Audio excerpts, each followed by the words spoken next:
جبت معي هاي حمامة السلام.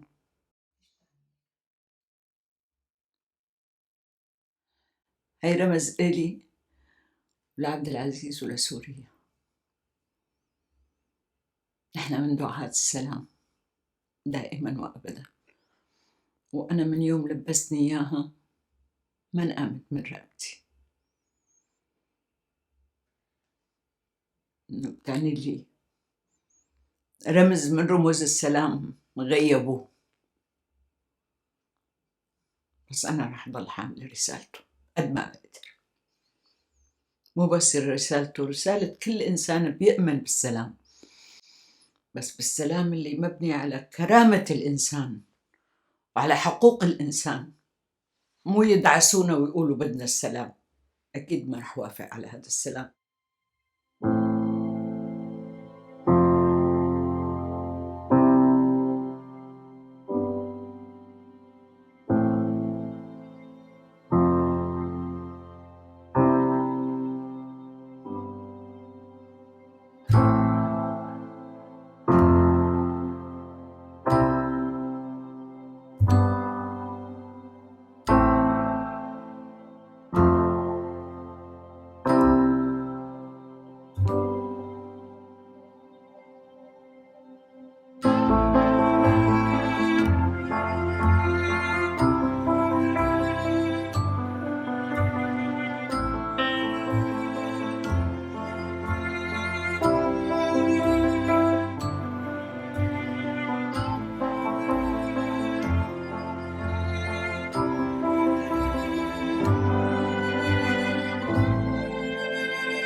نبلش من الأول.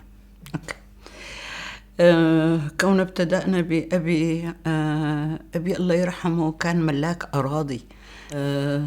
كنت بالصف الرابع، يعني يا دوبني هيك شوي كبيرة. أبي بده يروح على ضيعة، بدهم يجنوا المحصول تبع الأرض، وأنا كنت حب الركبة على الفرس، على الخيول كتير، لأنه كان عنا هذا الفرس الأصيل. فعلقت على أبي إنه أنا بدي روح معه، فركبني وراه ورحنا على الضيعة اللي بده يروح عليها. نزل الوالد من على الفرس، فبقيت أنا وصار ينادي لحدا من اللي بيشتغلوا بالأرض إنه تعال نزل فدوى مننا. فأنا بتصوري من وقتها احتجيت إنه ليش هو يجي ينزلني، ليه مو أنت تنزلني؟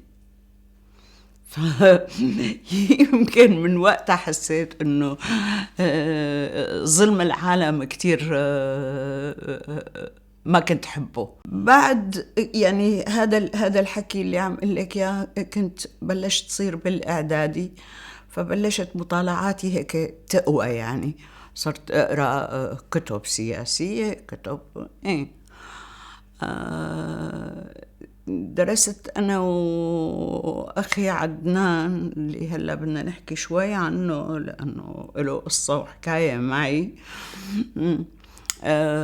بالسبعينات لما انعمل الانقلاب بحافظ الأسد، عمل الانقلاب، استلم رئاسة الدولة بسوريا، فكنا بالمدرسة نحن بلشنا نطلع مظاهرات ضده.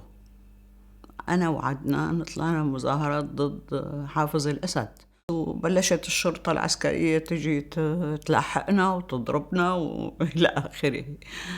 هاي الحكي بالمرحلة الإعدادية.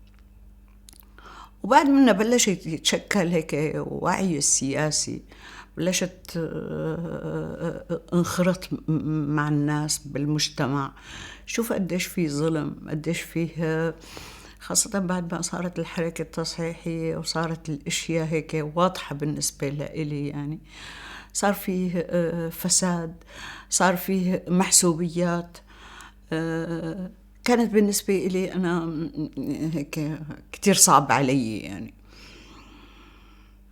آه بعدين انتقلت على دمشق، توفى والدي. آه سكننا بدمشق أنا والوالدة. خرطت بحزب العمل الشيوعي. آه حزب العمل الشيوعي اللي هو حزب سري. بالأصل هو كل الحركات السياسية كانت بسوريا مو مسموح فيها أبدا أبدا. هو حافظ الأسد، هاي الحقبة اللي مرقنا فيها كلياتها فعلا ما سمح لأي حدا حتى مجرد التعبير عن الرأي. كيف ما سمح بالقمع اللي كان يقمعه للناس اللي تعبر عن رأيها. فالعالم تخاف، تحس إنه إيه، أنا إذا بدي أحكي أو أنا بدي أعبر عن رأيي إنه أنا بدي أخسر حياتي أو أخسر أولادي أو إلى آخره. فكان مسيطر عامل الخوف على الناس. يعني كتير قلال بهديك الفترة يلي كانوا يقولوا لا لهاي الحكومة أو لهذا النظام، وطبعا اندفع أثمان كتير غالية على مدى 20 أو 30 سنة من القمع المتواصل.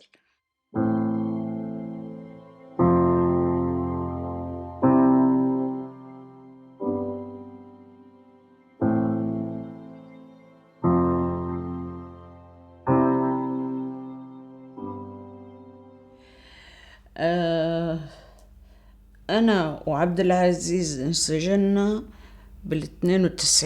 عبد العزيز انسجن بالشهر الثاني ال92. أنا ب11/3/92 انسجنت. هو ضل 14 سنة، أنا ضليت سنتين تماما.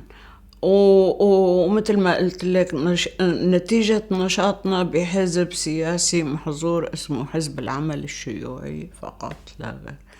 المفارقة الغريبة والعجيبة اللي عدنان اللي هلا عم بحكي لك عنه إنه كنا نطلع مظاهرات ضد حافظ الأسد بانقلابه، هو اللي اعتقلني، لأنه كان رئيس فرع تحقيق الأمن السياسي بسوريا.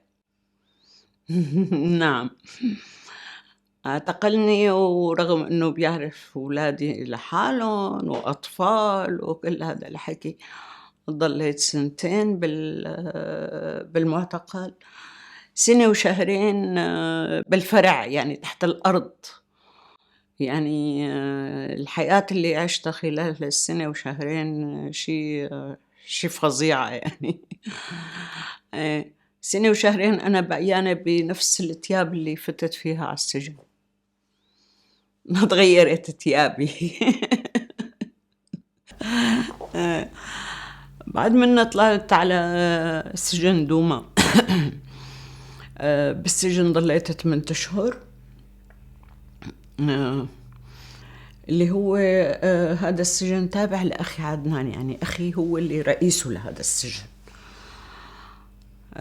في شغلة كتير كانت هيك استفزتني بطريقة استثنائية. يوم اللي وصلت على سجن دوما بيجي مدير مكتبه لأخي عدنان على السجن بيزورني. زيارات بعد الظهر عادة ممنوعة يعني، وإنه أول يوم أنا بوصل فيه تجيني زيارة، فهذا شيء. فتفاجأت إنه مدير مكتبه اللي جاي يزورني. قلت معقول بعتلي تياب ولا أغراض ولا هيك؟ صرت فكر بيني وبين حالي. بيطلع إنه بعته لعندي مشان يقول لي إنه لا تقولي إنك أخته لعدنان محمود، لا كان عقيد، لا تقولي إنك أخته. من قدر ما هيك كانت الصدمة لإلي. يمكن البنات بيعرفوا كان سجن دوما هيك غرف ومفتوح على بعضه. وقفت بباحة السجن وصرخت بالصوت العالي: يا بنات، أنا فدوى محمود أخته لعدنان محمود مدير هذا السجن.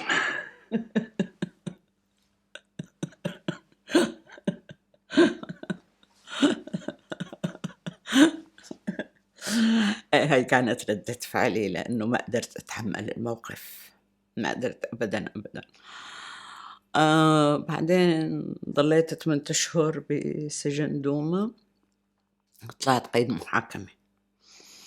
فهيك هي أيام حافظ الأسد، هاي المنظومة اللي كانت أيام حافظ الأسد. بس ليكي رغم كل هذا الشيء، رغم كل هذا الظلم وكل هذا القهر اللي كنا عايشينه، نحن ناس منحب سوريا. بعمرنا ما تعاملنا مع سوريا على أساس إنه نحن هاي البلد بلدنا، نشتغل لبناء لهي البلد، لبناء الإنسان بهي البلد. نحن بالنسبة إلنا كنا عم نحارب هذا الظلم، هذا القهر اللي عم يتمارس على العالم، على الناس، على البشر. هذا الشيء اللي كنا نحن عم نحاربه، عم ننادي بكرامة الإنسان، بحريته، يكون حر إنه هو يعبر عن رأيه، يعبر عن مبادئه، إذا شاف الغلط يعبر عنه، يحكي عنه. طيب أنا ما بقدر أشوف غلطه اسكت يعني. إذا حكيتي عن الغلط فأنتِ مدانة، لأنه هن شريكين بالأغلاط اللي كانت تصير. فمشان هيك إنه دائما إحنا مثل ما بيقولوا نوقف هيك مجابهة مع هذا النظام أو مع هاي الحكومة، بغض النظر كانوا بالسلطة ولا كانوا صغار ولا كبار. أنا بالنسبة لي أي حدا فاسد وأي حدا بيظلم الناس، أنا كفدوى أنا بدي وقف بوشه بأي طريقة بأي شكل، ما بعرف، بس كنت وقف يعني. بالنسبة لنا نحن كناس اشتغلت بالحقل السياسي، كتير عطتنا قوة رغم كل القهر وكل المرار اللي عشناه، بس فعلا عطتنا القوة، عطتنا الصلابة. يعني أنا مثلا كنت أقول له لرفقاتي إنه يا شباب، أنا إذا بدخل على السجن بدي أجيبكم كلياتكم، بعترف عليكم كلياتكم. أنا ما بتحمل آكل كف. ولا بتحمل إني نام بالزنزانة، هاي الزنزانة الفظيعة يعني. والله بجيبكم كلياتكم على الفرع. بس عند الإنسان قدرة هائلة، قدرة فظيعة للصمود. قديه عنده قدرة ليتحمل، بس هذا الإنسان اللي بده يكون مآمن بالشي اللي بده يعمله أو الشي اللي عم يساويه. يعني أنا ما خلوا شي، وما حتى هددوني بولادي. يعني أنا رئيس شعبة الأمن السياسي اللي هو رئيسه الأخي عدنان قال لي أنت عندك أولاد 2 بجيبهم بذبحلك إياهم على رجلك. والله بالحرف هيك قال، بجيبهم بذبحلك إياهم على رجلك إذا ما بتعترفي على رفقاتك لحتى نجيبهم. قلت له إيه، ما رح أعترف عليهم ولا رح أجيبهم، وجيبهم لأولادي يذبحهم، مو شي غريب عليكم يعني. هذا كان هي كانت المفاوضات.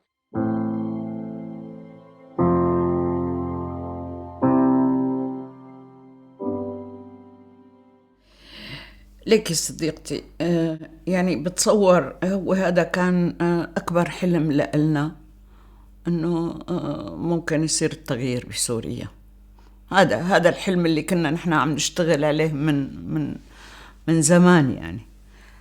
فلما طلع الحراك بسوريا، كان دورنا نحن، أنا بالنسبة لي هو دوره كان مع ناس سياسيين ويلتقي مع وفود أنا كان دوري التقي مع الشباب والصبايا الصغار للوعي، لنقعد نوعيهم، وكان منهم ابني ماهر. نعمل جلسات هيك مطولة نحكي لهم إنه ليش كتير ضروري سلمية الثورة. هذا الشيء اللي كنت دائما وأبدا اشتغل عليها أنا، بالإضافة لعبد العزيز مسؤولياته أحيانا يجي يشاركنا بهاي أحيانا يجتمع له شي 15 شاب 20 شاب وصبية، ونقعد هيك على هاي لأنه نتيجة القحط السياسي بسوريا هذا الجيل حرام طلع ما عنده شيء، لأنه لا في إنترنت متاح، لا في كتب. مين بيسترجي كان يشتري كتب سياسية؟ مين بيشتري؟ ما حدا، لأنه نتيجة القمع اللي كان عامله حافظ الأسد فتوارث، ففي تجهيل سياسي بالمطلق. لما اجت الحراك واجت الثورة، أخيته كل العالم بدها هيك تعبر عن رأيها، يعني في كبت، في قمع من جواتها، بس بدها تطلع تعبر عن رأيها. بس هذا التعبير عن الرأي بدك تكوني مدبلجتيه، يعني حاططي له هيك إطار لحتى ينجح، وإلا بتصير حالة فوضى.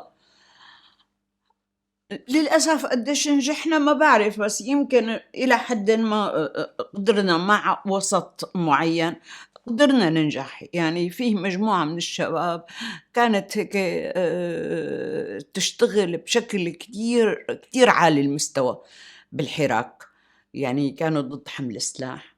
6 أشهر ما كان في حمل سلاح أبدا أبدا، نهائيا العالم ما كانت تحمل سلاح. الحادثة اللي بعد منها أو بلشت هيك تاخد منحى السلاح، صار في حادثة، هجموا على مكتب للأمن بجسر الشغور، فيومتها قتلوا كتيبة من هدول الأمن. يعني أنا بتذكر عبد العزيز قاعدين الصبح هيك صاروا عيونه ينزلوا دموع، قال لي فدوى راحت الثورة لمحل تاني، راحت لمحل التسليح، ضاع أملنا، ضاع هدفنا. والله هلأ بتذكر هاي الكلمة، لأنه جيلنا نحن عزيزتي، يعني نحن بنعرف بنيته لهذا النظام، بنعرف قديش هو شرس، أو قديش ممكن يضحي بكل الشعب السوري مقابل هو يبقى بهي السلطة. فمشان هيك كنا خايفين نحن على الثورة، كنا خايفين على هدول الشباب الصغار ينخرطوا بالسلاح، ولكن نتائجها شو هي؟ للأسف تشردت العالم وانقتلت واعتقلت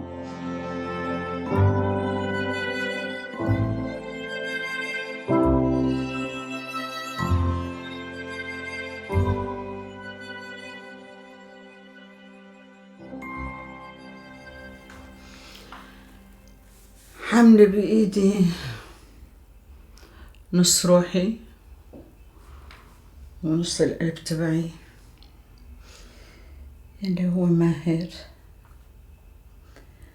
ابني، وعبد العزيز رفيقي وحبيب قلبي، اللي من 20/9 2012. وأنا يمكن هلا حاملة صورتهم هيك، بس هو أنا حاملتهم بقلبي وين ما رحت وين ما كنت.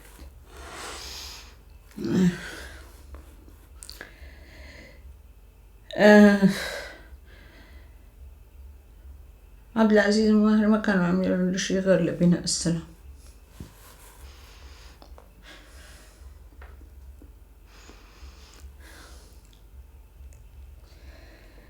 بس سوريا تستحق، والسلام بسوريا يستحق، مهما ضحينا ومهما قدمنا من تضحيات. إذا بيصير السلام بسوريا احنا موافقين عليه. لا أقلك إيش صار. عبد العزيز من يوم بلشت مثل ما قلت لك، هو كان يشتغل لحل سياسي سلمي لسوريا. أنشأ هيئة التنسيق الوطنية اللي بتضم معظم الأحزاب اللي بتؤمن بالحل السياسي السلمي لسوريا. كان هو المسؤول العلاقات الخارجية، بحيث أنه هو يتواصل مع كل الدول. يعني هذا الحكي هو بيحكي بال2012، بالك يمكن إذا هلأ بيعرف شو صار ما بعرف شو بده يكون صار فيه. يعني فكان ينشط على هذا الأساس إعلاميا، على قنوات التلفزيون، بلقاءاته بالمسؤولين. كان يسافر، يعني عملوا مؤتمر القاهرة اللي كان فيه كمان تجميع لقوى وطنية. اجوا بعض الناس المتطرفين يلي بدهم حمل سلاح، ضربوه بالبيض لعبد العزيز لأنه عم يحكي عن الحل السياسي السلمي بسوريا. النظام أو السلطة بسوريا هذا الصوت اللي بخوفها، مو صوت السلاح. صوت السلاح بيقدر يسيطر عليه، إنه هذا إرهابي بحطه بالسجن بتهمة الإرهاب. بس واحد مثل عبد العزيز شو يعني قدام العالم هيك كنا إنه شو بده يقول له؟ إنه حامل سلاح؟ ما أنت هو عبد العزيز بيدعي لعدم حمل السلاح. بس هذا الصوت كتير بيأثر عليه، لأنه كتير بيعمل هيك تجاذب من العالم بتميل لعملية السلام. كان بوفد مع هيئة التنسيق بالصين، كان عنده لقاء مع وزير الخارجية الصيني، مشان مثل ما عم قل لك عم يحكوا يتباحثوا بالحل السياسي بسوريا. هو راجع من الصين أنا بتذكر كيف هلا بدي أحكي لك الحادثة. من مطار دبي حاكاني التليفون، قال لي فدوى ابعتي لي حدا من الشباب يلاقيني على المطار يجيبني من المطار، لأنه السيارة تبع هيئة التنسيق مليانة، فبعتي لي حدا يجيبني. كان المطار بهديك الأيام كله المخابرات الجوية والأمن العسكري، طريق المطار كلياته مخابرات. فحكيت مع ماهر كان بيشتغل بشركة سيارات، قلت له ماما بتقدر تروح تجيب عمو هيك؟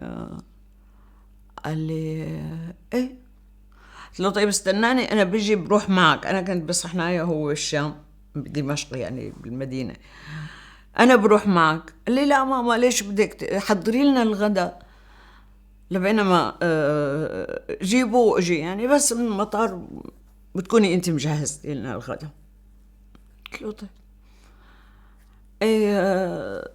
طلع ماهر على المطار بعد شي نص ساعة، شغل بالي، حكيت مع ماهر قلت له ماما طولتوا شو؟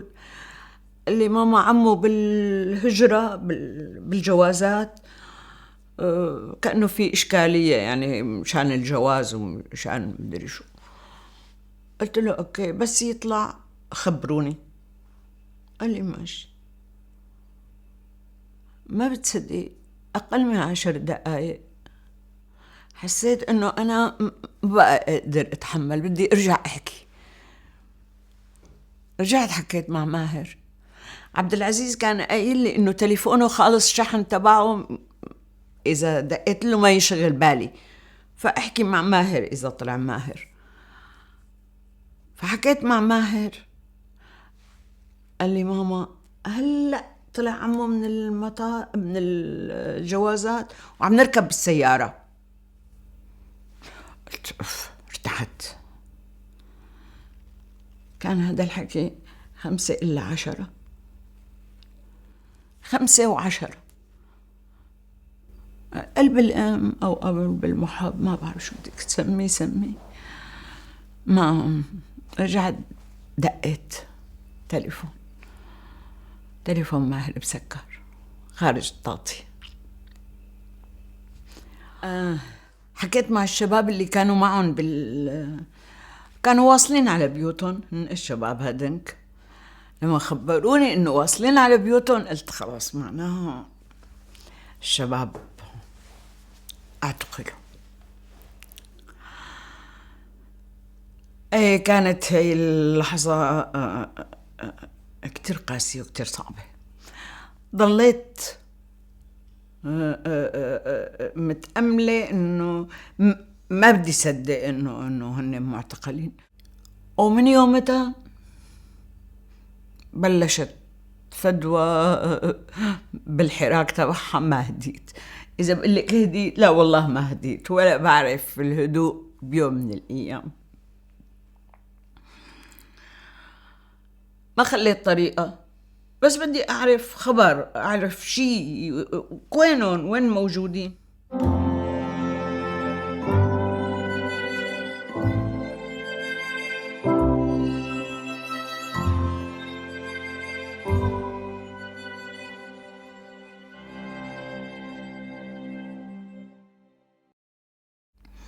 ضليت بسوريا لآخر 2013. بلشت المضايقات الأمنية على التليفون. نزلت على لبنان على أساس أنه بقعد الفترة أنا وابني، وبعدين هو بيروح بيلاقي شغله، وأنا برجع لسوريا على أساس أنه أنا راجعة على سوريا يعني.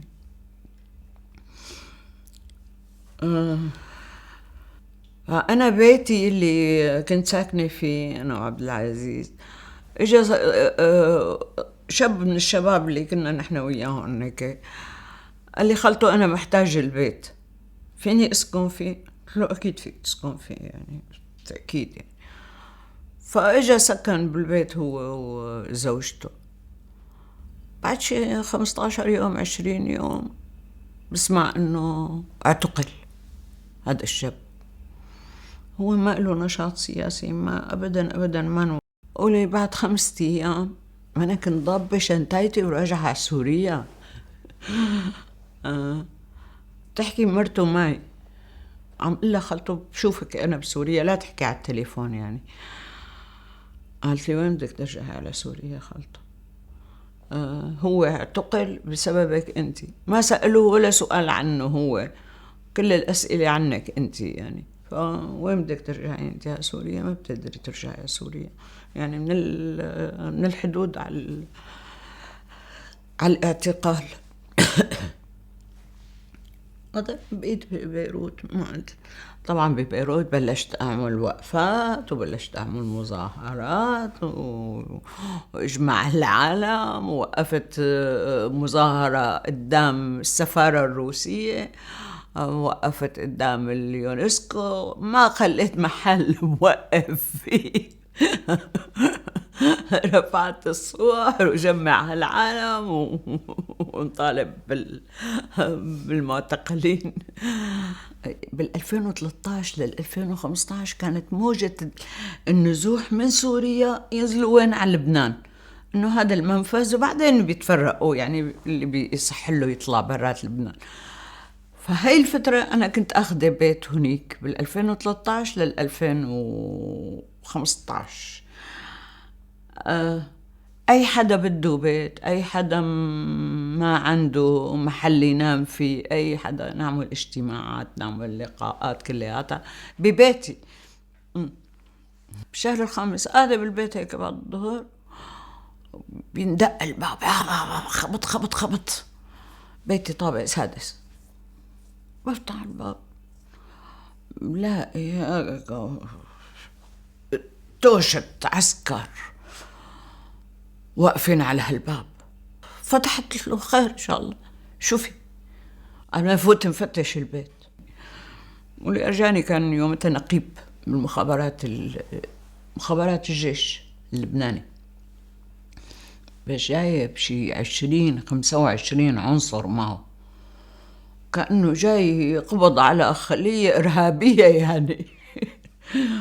فاتوا على هالبيت ما خلوا غرض على غرض، هيك نكش نكش نكش، وأنا واقفة هيك بتفرج عليهم، مع إنه بخزانة من الخزانات وراء الحزب تبعي يعني جايبتهم معي متروسة الخزانة فيهم، لك ما شافوهم ولا طلعوا فيهم، وأنا واقفة عم بطلع فيهم هيك بعد ما خلصوا نكش هالبيت كلياته.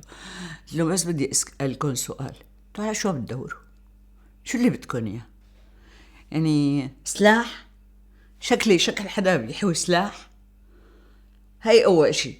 الشغلة الثانية يعني قلوا لي لساعدكم أنا شو اللي بدكم إياه عن جد. طيب مين بده يرتب لي البيت هلا؟ والله طيب مين بده يرتب لي هالبيت هلا أنا اللي نكشته؟ فتعاملوا هيك بطريقة كتير، وضلوا أسبوع إني حاطين سيارة قدام البيت لدرجة أي حدا بده يطلع لعندي ياخدوا هويته.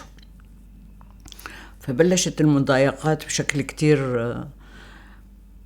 كان في صبية بالسفارة الألمانية الله يذكرها بالخير، صديقتي يعني، سمعت وإجت لعندي يومتها المساء قالت لي فدوى خلص ما بقى إلك مكان هون يعني.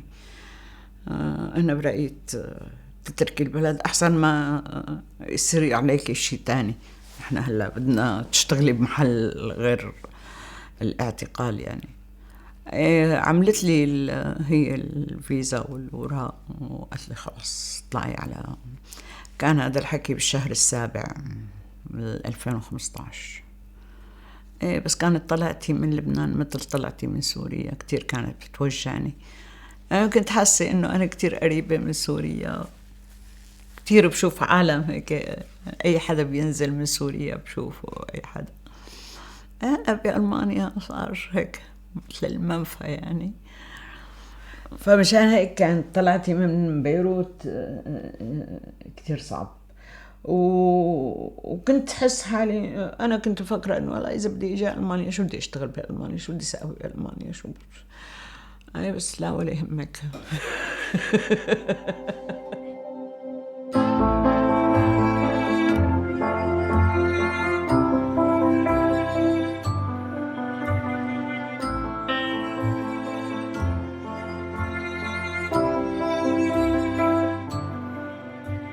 حقيقة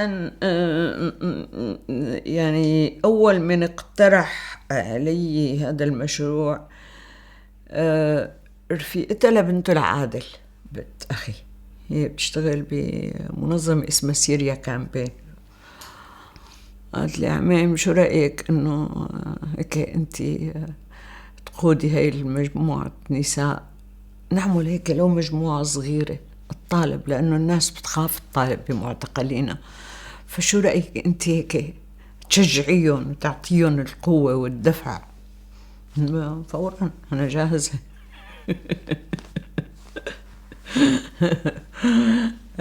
جمعتني ب4 صبايا من خلفيات مختلفة، لأن أي حدا عنده معتقل أو مختفي أهلا وسهلا. بدي أقول لك إنه ما فيه مسؤول له علاقة بقضية المعتقلين وما رحنا لعنده. ما في مناسبة غير وقفنا وحملنا صورنا، صور معتقلين. عملنا شيء اسمه باص الحرية. باص الحرية هو باص من باصات لندن الطابقين الأحمر اللي هي، علقنا عليه صور المعتقلين كلياتهم، ورحنا فيه على فرنسا، جينا فيه على ألمانيا، رحنا فيه على بروكسل، وهلأ عم نفكر ناخده على لاهاي، على هولندا قدام المحكمة، ومنوقف بالساحة مكان التجمع يعني، ومنطلع نحن السيدات منخاطب العالم ومين نحن وشو اللي بدنا اياه، وبتشوفي العالم قديش ممكن تجي توقف معنا.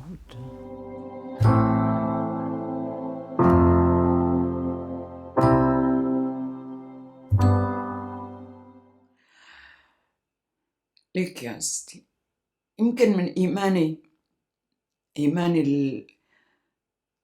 أنا بنت لا دينية، هاي أول شغلة، بس إيماني بالقضية اللي أنا عم بشتغل أو اشتغلنا مشانه، إيماني بالإنسانية، إيماني بالإنسان بحد ذاته، بقيمة الإنسان. هذا الشيء اللي بخليني دائما وين ما رحت وشو ما صار بدي أشتغل لهذا الإنسان. أنا بالنسبة إلي الإنسان هو القيمة بحد ذاته. فهذا الشيء اللي بيعطيني القوة، بيعطيني الأمل. إيه يعني على بمدى التاريخ أو التاريخ كله الشعوب ممكن تنتكس أول مرة وتاني مرة يمكن، بس بالأخير بده يصير مسار لهذا الشعب. اللي قال لا للظلم. بدي أعطي رسالة لجيل الشباب. يا شباب، السلاح فينا نحمله بأي وقت، بس السلام بده شغل ليصير. اشتغلوا على السلام، اشتغلوا لبناء السلام، مشان أولادكم، مشانكم، مشان الأجيال القادمة. خليها تنسى هذا التاريخ يلي عشناه، على الأقل نحن عشناه. أنا بتمنى أنتم ما تعيشوا. ابنوا السلام، أنتم جيلكم، أنتم هو اللي بده يبني السلام. أنا بزماني لما طلعت من السجن ما بنسى كلمة ماهر وأيهم. قالوا لي يا ماما كيف تركتينا ونحن بأمس الحاجة لإلك؟ قلت له ماما أنا تركتكم مشان ما بيوم من الأيام تعيشوا المعاناة اللي نحن عم نعيشها. لكن للأسف عاشوا. فأنا بقول إنه لربما في أجيال قادمة تنسى هاي الحياة اللي عشناها نحن وتبني سلام.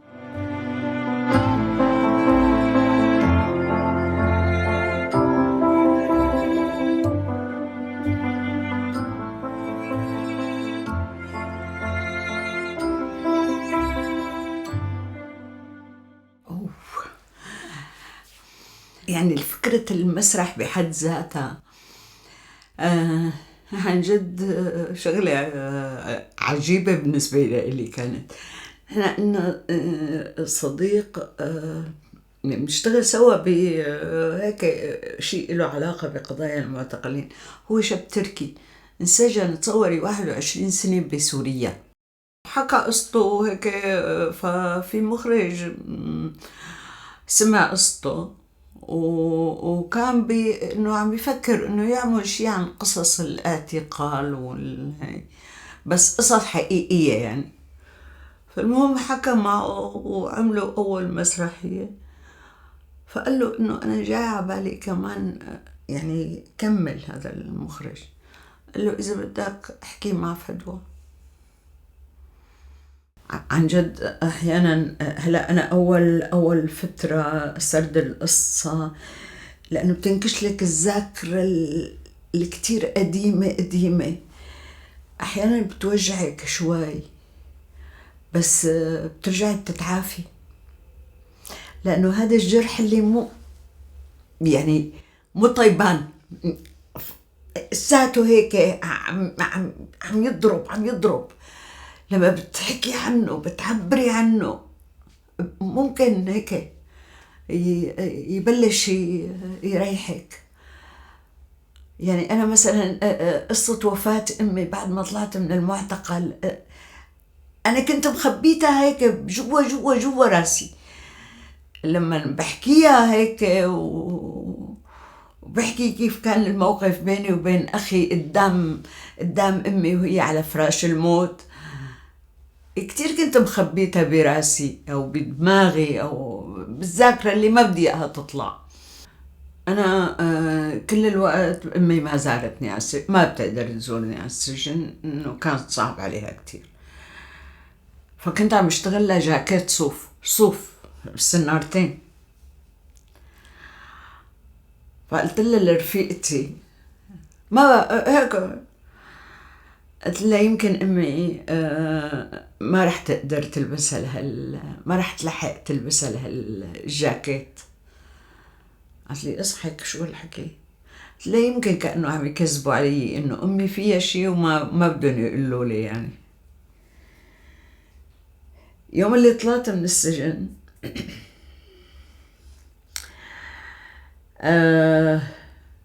أخي مو رئيس فرع اللي اعتقلني، فلازم امرق لعنده ووقع اوراق واجراءات وهاي القصص. يعني قال لي طيب قبل ما تروحي على بيتك وهي روحي شوفي امك بالمشفى. وصلت لهونيك على المشفى شي 50 حدا موجود، اهالينا وقرايبينا ورفقاته لعدنان. بس شافوني صاروا يبكوا. أنا بوقتها قلت خلاص أمي ميتة معنا. تصوري كان صار لها 12 يوم بالكوما، غايبة عن الوعي. صرخت هيك باللي مفجوع بأمه، وبوست إيديها وبلشت أبكي. قام صحيت وفتحت عيونها، قالت لي فدوى اجيتي؟ قلت لا اجيت. وفعلا سهرت عندها كل الليل، ما رحت شفت ولادي بيومتها. الصبح كانت متوفية. يعني شفتها 12 ساعة. ايه فهي حادثة كنت هيك خبيتها جوا ما بدي احكيها. ايه بس حكيتها هيك وعلى المسرح بقوة، يعني ما احكي لك شغله ظريفه يا خلصك بالبكي على اخت البكي. والله بدك تسبيني قديش هلا قديش.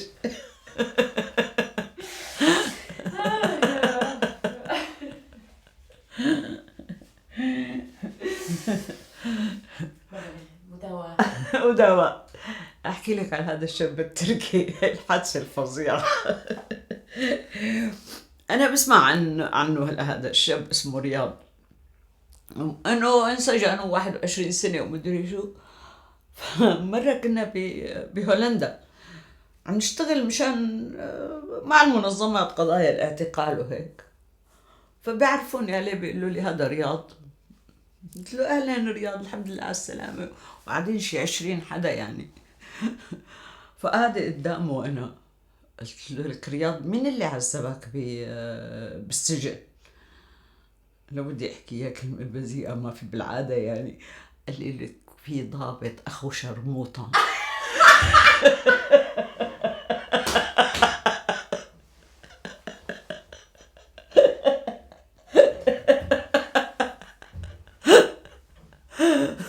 اخطي هذا الزلمه يزعل عليه.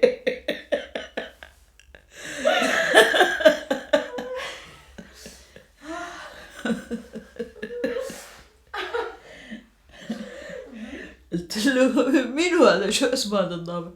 قال لي اسمه عدنان محمود. انا